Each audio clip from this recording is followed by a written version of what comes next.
Таня, ми тебе хочемо з тобою привітатися і вирішили записати тобі таке наше привітання. Таня, привіт!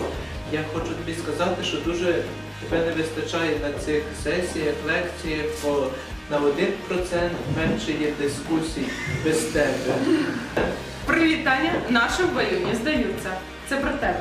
Ми всі жалкуємо, що ти не приїхала у Львів і сподіваємось, що тобі вдасться це зробити наступного року.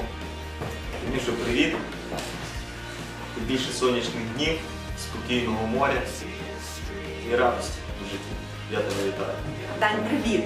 Ми сподіваємося, що ти приїдеш до нас і ми ще зможемо вручити тобі офіційний навігальний сертифікат.